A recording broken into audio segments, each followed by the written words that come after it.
Welcome to Only the Greatest Podcast, where we explore the vital connection between fitness and success in all areas of life. We are your hosts, Philip and Shawn, or should be Shawn and Philip.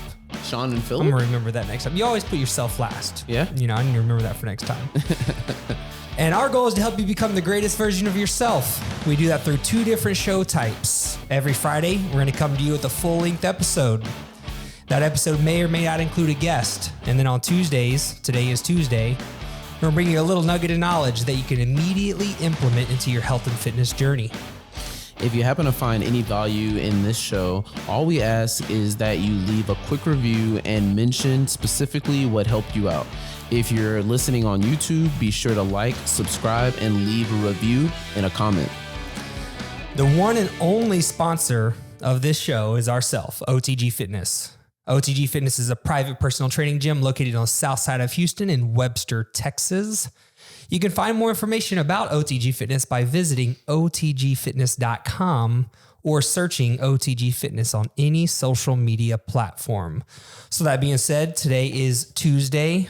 So Shawn, what's our fitness specific topic for today? Today, we're going to be talking about more reps or more weight. Are they effective? Are they both effective? Is one better than the other? Who knows? Apparently nobody, because it's a huge debate and everybody wants to argue about it. But let's just answer this straight up.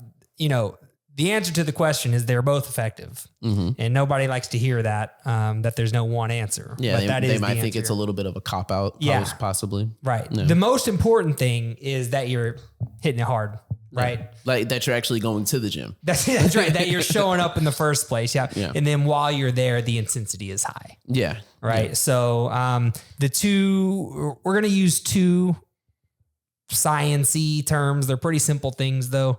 The first one is RPE, which stands for rate of perceived exhaustion. The other one is RIR, which is reps in reserve. Okay. Both of these pretty much measure proximity to failure, right? So whether you're doing a bunch of weight for low reps or a little bit of weight with a lot of reps, mm-hmm, the closer you get to what we would consider failure, mm-hmm, that's what matters. And failure is just there. That's no like set number. It really just depends on who it is. That's right. Failure is when your muscles cannot complete another repetition. Mm-hmm. That's what, say you're on the bench press and you do 10 and that RPE thing. So we can just dig into that a little bit more. Mm-hmm. Rate of perceived exhaustion. There's multiple ways to measure it. Some people use it on a scale of 1 to 5. I've seen that. We use a scale of 1 to 10.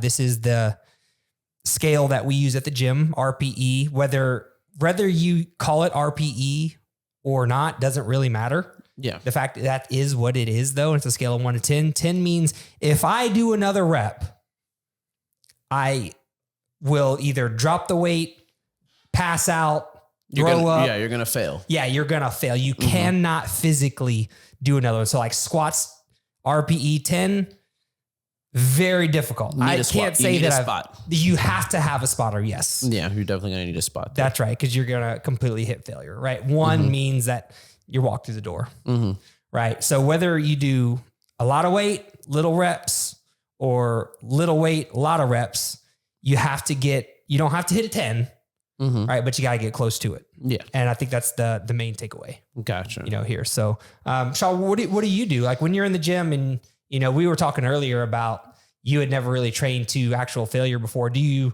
do some sets to failure now? Like what's your approach? Yes, I try to do, so lately I've been doing I try to do 4 sets, of every workout that I do. So if it's push day and I'm doing bench, I try to do 4 sets of bench. Mm-hmm. The first set is going to be a warm up set. So if I usually max out at a plate 25, I'm going to probably start at like 35. And so I'll do 35 on each side. Okay.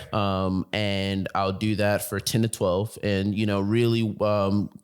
really concentrating on like form, taking it slow, going up and whatever. And I work my way up to my max. And then I get to my max about the 3rd set. And then the 4th set is going to be and on that 3rd set, I really try to push to failure. If I usually go 10 set, if I go to 10, I usually shoot for 8 to 10. If I get to 8, I really try to drive it up on the 8. Like I'm talking like back arching up, like you're, making all the crazy noises, trying my absolute best to get it up. And you don't have to make all the crazy noises there. I'm just saying, like sometimes that it's slip out. Sometimes it just happens, it's like, you really try to like muscle that up. And then once I get that up, I'm like, okay, cool. Then I go down to the weight I probably started with, or I try to like half the whatever weight. And then I just try to rep it out until I reach, I guess, an RPE 8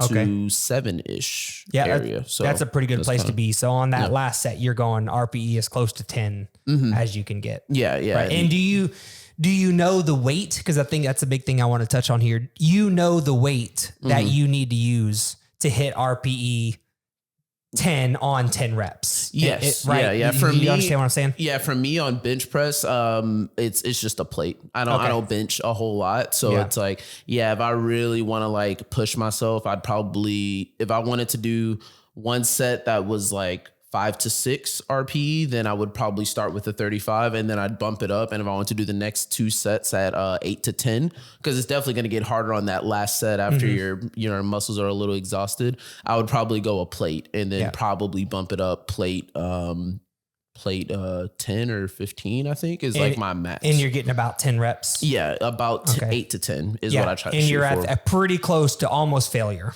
Right. Yes. Okay. So the inverse, the other term that we said was RIR, right? Reps in reserve. Reps in reserve is basically the inverse of RPE. Okay. If you're at an RPE 9, that means you left 1 rep in reserve. Does that make sense? Yeah. It still adds up to 10.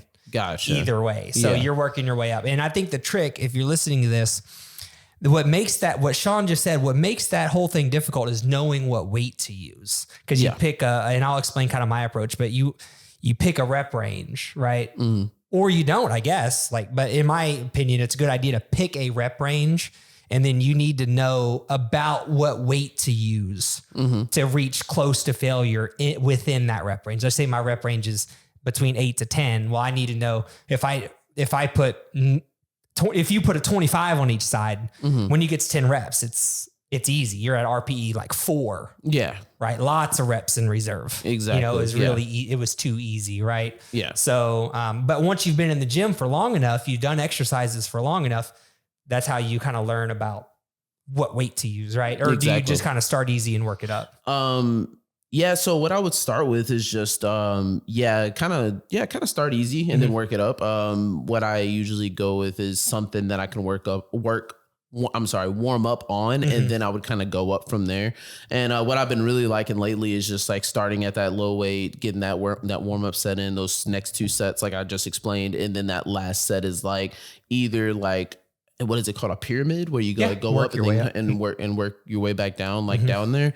I like that a lot, especially for those accessory muscles. I really like it for like tricep, bicep. You work your way up, get to a high, and then you're like at RP 8-10 and you're just like really grinding it out. And then that last set or those last 2 sets, or you just work your way down from there back to the I noticed you use 8 to 10 reps a lot in your examples here. Do you stay within that, or do you mix up your rep ranges? I would say 8 to 12, 8 to 10, or I'll go 8 to 12. So you never get into those you never get in those lower rep ranges, like 5s or even 3s, anything like that? Not really. Sometimes on leg day, possibly like on like a heavy leg press. I'll probably go with like a 5 or something. Like my max is like 6 plates, and which is like, it's heavy. It's heavy for me, and I'm like, dude, this is a lot. So usually when I get under that, I'm like, okay, I'm probably, if I can get 5, I'm happy here. Okay, and then it's like if I can get, that's usually the only time. But I don't really push like that heavy a weight. It's a lot of it's just form. But you've still seen your strength go up over time?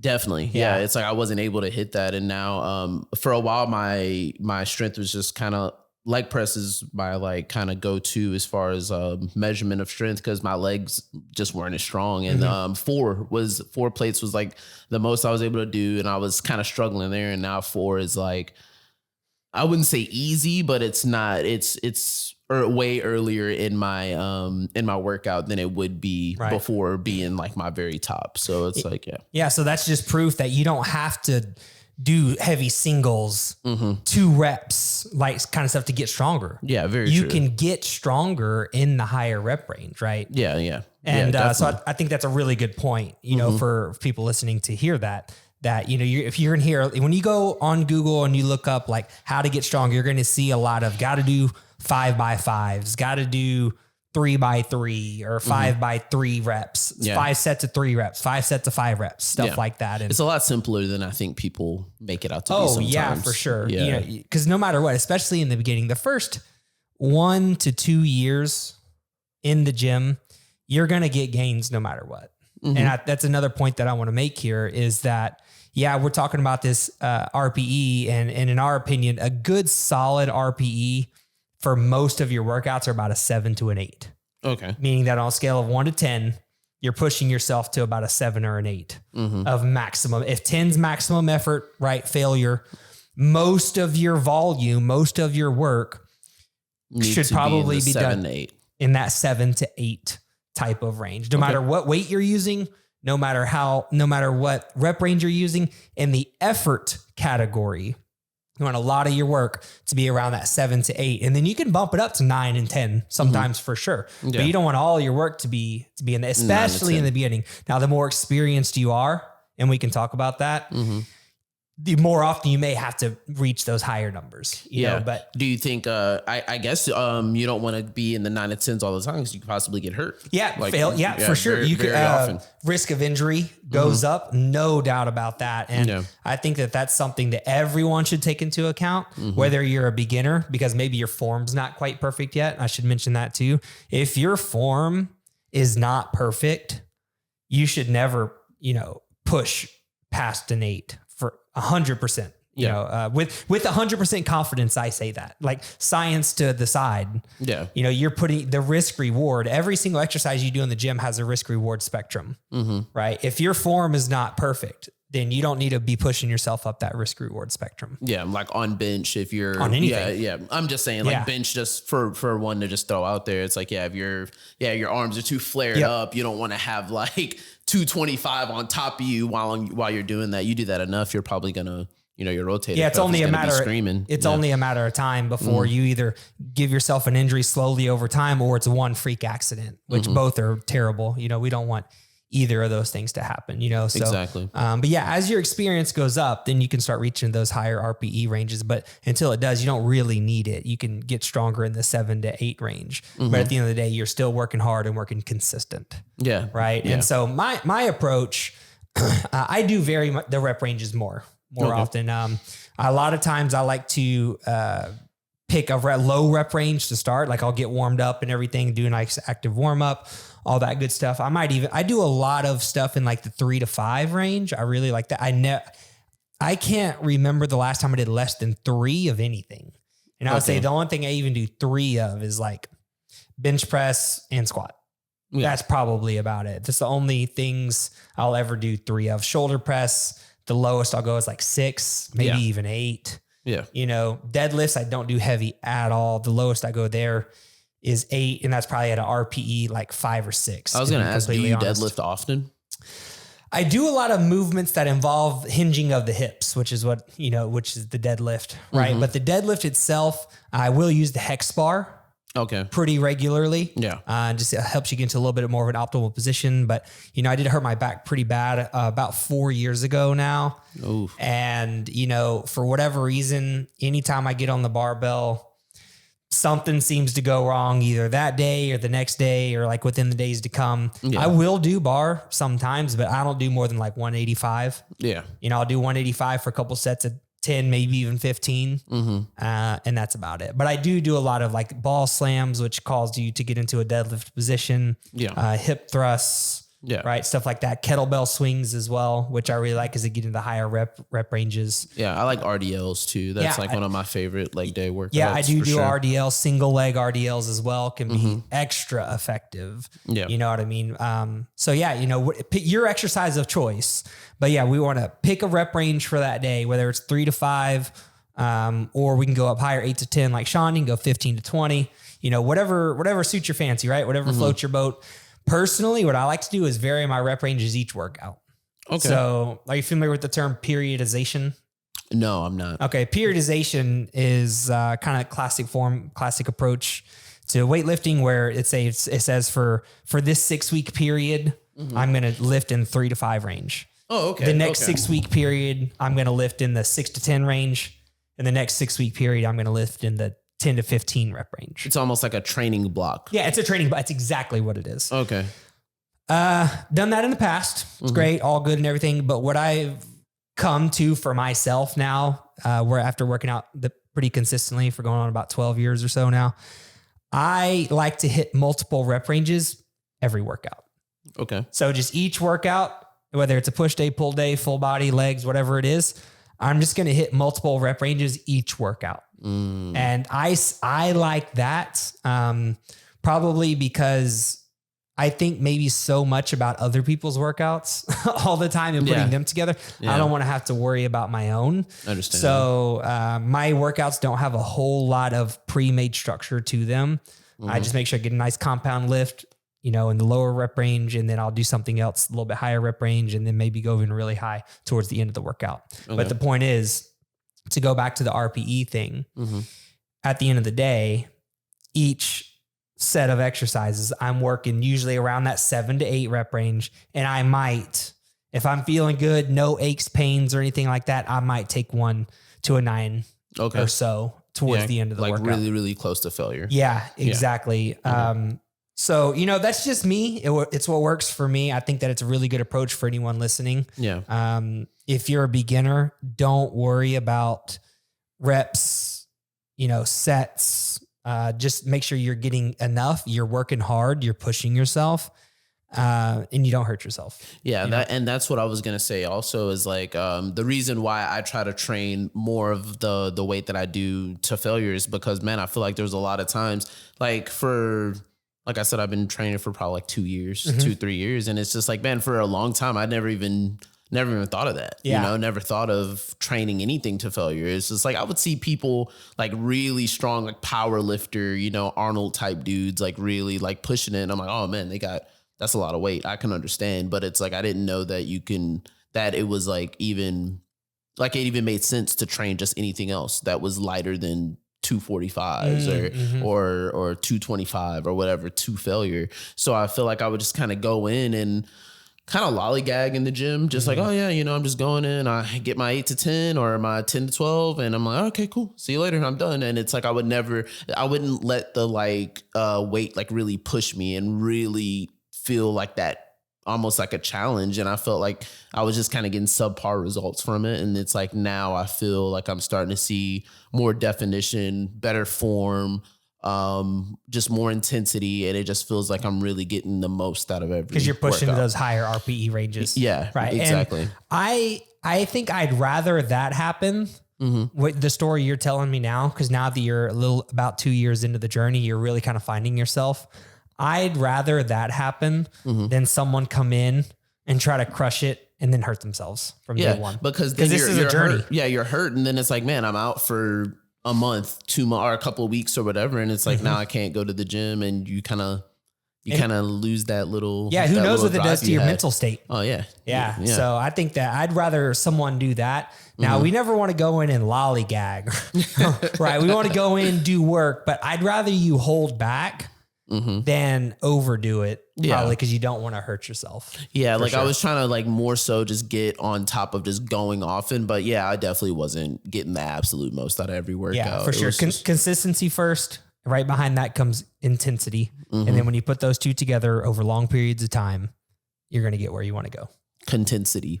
Dang, kind of how you push the two buttons at the same time. There you go. And you say the two words at the same time. Yeah. Cool, man. Well, just a quick recap, trying to keep this thing short and sweet for you guys. When you're getting in the gym, you want to be working hard. The scale that we're talking about is a 1 to 10 scale that we're going to call RPE, which is rate of perceived exhaustion. It's a self-assessed number that you can give yourself on a scale of 1 to 10.